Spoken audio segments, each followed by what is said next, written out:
You might remember twonk named 2D3. Well, he came back for more.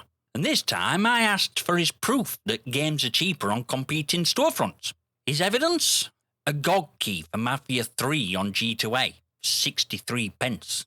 And hilarious thing is, he genuinely thought that proved Valve's price parity clause doesn't exist. Official price for Mafia 3 on GOG is same as Steam, both on sale, both at same percentage off.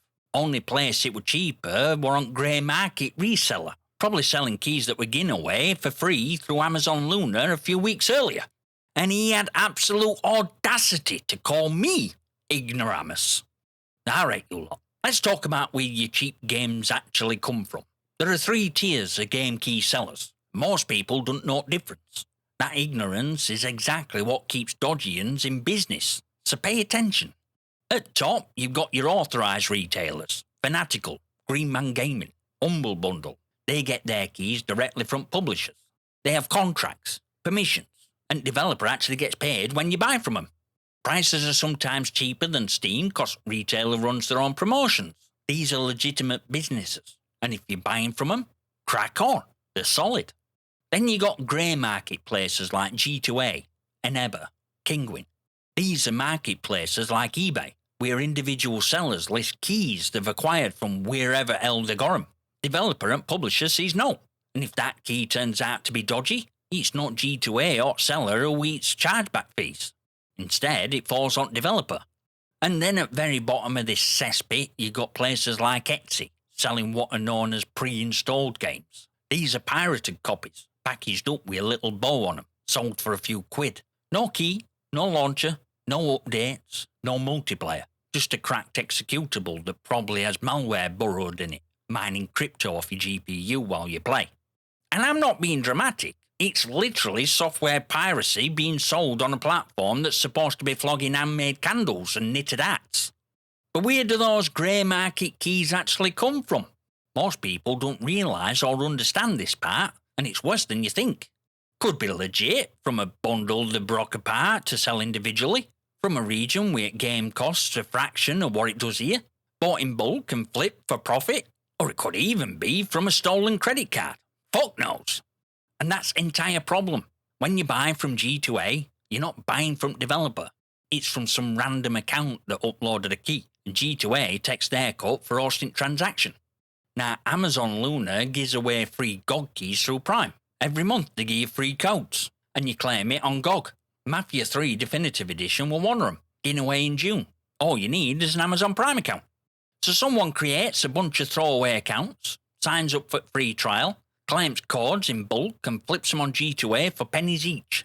They're selling something they got for free, and developer gave those keys to Amazon as part of a promotional deal to drive engagement on Luna.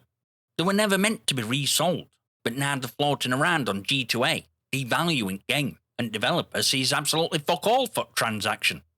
That's clean version. Dirty version involves stolen credit cards. Someone nicks a card, buys 100 copies of an indie game at full price, gets 100 keys, lists them on G2A for half price, and walks away with cash. Then real card owner reports fraud, bank reverses charges, and developer gets it with chargebacks. And that's not just lost revenue from original purchase, there's actual fees on top. Developer and Natural Selection 2, Unknown Worlds, got it for over $30,000 in chargeback fees from a single incident. For a small studio, that's potentially fatal. And keys still work. People who bought them from G2A still have functioning copies at game. Only person who lost money is developer. G2A's response to all this, they offered to pay developers 10 times whatever they lost in chargebacks if developers could prove keys were stolen. Sounds generous, till you find out that only studio actually took them up on it, Wube Software, Factorio developers, found that 198 out of 321 reported stolen keys had been sold through G2A. G2A paid them $39,000 and called it keeping their promise. They literally found stolen goods on their own platform, paid up, and then acted like it were a win. Mike Rose, founder at publisher No More Robots, called it a bullshit move, cause offer only covered chargebacks from a developer's own website, not from Steam or Humble or anywhere else developers actually sell. And his response to players is crystal clear. Please, if you're gonna buy a game from G2A, Just pirate it instead. Rami Ismail from Vlambeer said same thing. So did Descenders developers Rage Squid. Multiple developers on record telling you they would rather you steal the game than buy it from G2A. Because at least with piracy, they don't get hit with chargeback fees on top of a lost sale. Let that sink in. People who make game are telling you grey market is worse than piracy, and you're out here thinking you got a bargain. And this brings me back to Valve argument, because this is exactly what people like 2D3 point to when they say, I can buy games cheaper elsewhere, so price parity clause don't exist. Every example they give fails in one of three categories. Authorised key resellers like Fanatical and GMG, which sell Steam keys, meaning you're still locked into Steam's user base, Valve still owns you, and developer price those keys within Valve's parity rules anyway. Grey market resellers like G2A, with developer sees note, keys might be stolen, and prices artificially low because someone either got key for free or nicked a credit card. Or straight up piracy on platforms like Etsy, which has naught to do with out. None of these are competing storefronts undercutting Steam with a legitimate non-Steam product at a lower permanent price, which is exactly what price parity clause prevents. If a developer wanted to sell their game for a tenner on Epic permanently, because Epic only takes 12%, they can't, because Valve will pull the game from Steam, and losing access to 75% at PC Market isn't a risk any developer can afford to take. That's what anti-competitive behaviour lawsuits are about, not G2A selling dodgy keys for pennies.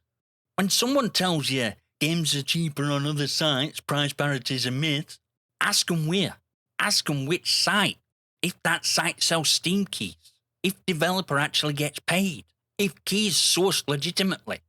Because 9 times out of 10, answers either it feeds back into Steam anyway, developer got robbed, or it's literally a crime.